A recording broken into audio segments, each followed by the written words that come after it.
नमस्कार, प्रवास अच्छी न्यूज नेटवर्क पर आप सभी का स्वागत है। राष्ट्रीय स्वयंसेवक संघ अपने शताब्दी वर्ष में प्रवेश कर रहा है और इस अवसर पर राष्ट्रव्यापी कार्यक्रमों की जो श्रृंखलाएं हैं वो आयोजित की जाएंगी। शुरुआत नई दिल्ली से होगी। विज्ञान भवन में कार्यक्रम रखा गया है जिसमें मोहन भागवत जी जो कि संघ के सरसंघ चालक हैं उनका प्रमुख उद्बोधन होगा और तमाम जो संघ के बारे में लोगों की भ्रांतियां हैं उसको दूर करने का प्रयास किया जाएगा। संघ आगे कैसे भारत को लेकर जाने वाला है इस बारे में जो दृष्टिकोण है संघ का उसको संघ प्रमुख मोहन भागवत सबके सामने रखेंगे। खास बात यह है कि इस कार्यक्रम के निमंत्रण जो भेजे जाने हैं उसकी शुरुआत भी हो चुकी है। कई देशों को भेजे जा रहे हैं। विभिन्न जो संगठन हैं, जो वैचारिक संगठन हैं या जो राजनीतिक दल हैं, विपक्ष के हों पक्ष के हों, सबको निमंत्रण भेजे जा रहे हैं। लेकिन पड़ोसी देश पाकिस्तान, बांग्लादेश और तुर्की को निमंत्रण नहीं भेजा गया है। क्या है मामला, आइए देखते हैं। राष्ट्रीय स्वयंसेवक संघ अपने शताब्दी वर्ष में प्रवेश कर रहा है और इस अवसर पर एक भव्य आयोजन 26 से 28 अगस्त तक दिल्ली के विज्ञान भवन में प्रस्तावित है।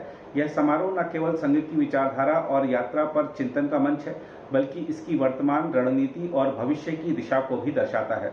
हालांकि इस आयोजन के कूटनीतिक पहलू और कुछ देशों की अनुपस्थिति ने चर्चा का नया विषय जन्म दिया है। हम आपको बता दें कि आरएसएस द्वारा पाकिस्तान और बांग्लादेश तथा तुर्की को निमंत्रण न भेजना केवल एक प्रशासनिक निर्णय नहीं है बल्कि इसके पीछे गहरी कूटनीतिक और वैचारिक परिप्रेक्ष्य दिखाई देता है। पाकिस्तान को न बुलाने के पीछे वातावरण अनुकूल नहीं है का हवाला दिया गया है।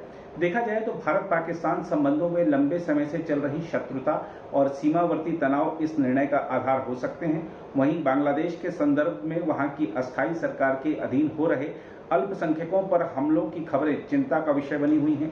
विश्व हिंदू परिषद ने बार बार इस मुद्दे को उठाया है। इसके अलावा तुर्की का बहिष्कार भी रणनीतिक संकेतक है। पाकिस्तान के साथ उसके बढ़ते रक्षा संबंधों और तुर्की की वैश्विक मंच पर भारत विरोधी भूमिका ने उसे संघ के नजरिए में संदेहास्पद बना दिया है। स्वदेशी जागरण मंच द्वारा तुर्की पर आर्थिक प्रतिबंधों की मांग इस प्रवृत्ति का हिस्सा रही है। यह निर्णय दर्शाता है कि आरएसएस अब केवल सांस्कृतिक संगठन नहीं रह गया है, वह अंतर्राष्ट्रीय कूटनीतिक संकेत देने में भी सक्रिय भूमिका निभा रहा है। हम आपको बता दें कि इस बार का आयोजन केवल उत्सव नहीं बल्कि आत्ममंथन और संवाद का मंच बनने जा रहा है। अंतिम दिन संघ प्रमुख मोहन भागवत श्रोताओं के सवालों का उत्तर देंगे। यह एक खुलापन दर्शाता है जो परंपरागत छवि से हटकर है। संघ के प्रचार प्रमुख सुनील आंबेकर के अनुसार यह आयोजन संघ की विचारधारा को स्पष्ट करने, आलोचनाओं का उत्तर देने और भविष्य की दिशा तय करने का एक अवसर है। वह यह भी कहते हैं कि अब समय है कि भारत औपनिवेशिक संरचनाओं पर प्रश्न चिन्ह लगाए और चिकित्सा, अर्थशास्त्र जैसे क्षेत्रों में भारतीय दृष्टिकोण को विकसित करे। यह सोच संघ की वर्षों से चली आ रही स्वदेशी और आत्मनिर्भर भारत की अवधारणा को नया आयाम देती है। वैसे पाकिस्तान, बांग्लादेश और तुर्की को दूर रखा गया है, फिर भी आयोजन की एक विशेषता यह है कि विपक्षी दलों, मुस्लिम और ईसाई समुदायों के प्रतिनिधियों को आमंत्रित किया जा रहा है।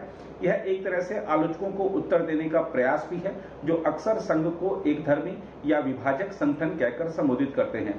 व्यापक आमंत्रण सूची यह संकेत देती है कि संघ अपने शताब्दी वर्ष को समाज के हर वर्ग से संवाद के अवसर के रूप में देखना चाहता है। हम आपको बता दें कि दिल्ली में उद्घाटन के बाद आयोजन बेंगलुरु, कोलकाता और मुंबई तक फैलेगा। इसका उद्देश्य केवल संघ की विचारधारा का प्रचार नहीं बल्कि स्थानीय संदर्भों में संवाद और सहभागिता को भी बढ़ावा देना है। बहरहाल आरएसएस का यह आयोजन केवल एक संगठन का उत्सव नहीं है बल्कि भारत की सामाजिक, सांस्कृतिक और वैचारिक धारा में आरएसएस की भूमिका पर राष्ट्रीय विमर्श का मंच भी है। एक और जहां निमंत्रण न भेजना कूटनीतिक रुख को रेखांकित करता है, वहीं दूसरी ओर विपक्ष और अल्पसंख्यकों को शामिल करना संघ की बदलती रणनीति और सामाजिक संवाद की इच्छा को दर्शाता है। देखा जाए तो आरएसएस अब केवल अतीत पर गर्व करने वाला संगठन नहीं रह गया है, वह भविष्य की परिकल्पना भी कर रहा है। एक ऐसा भविष्य जो भारतीय सोच, आत्मनिर्भरता और संवाद पर आधारित हो। अगर आप भी लेना चाहते हैं देश दुनिया की तमाम जानकारी तो आज ही सब्सक्राइब करें हमारे चैनल को। साथ ही नीचे दिए बेल आइकन को जरूर दबाएं ताकि हर अपडेट आप तक पहुंच सके।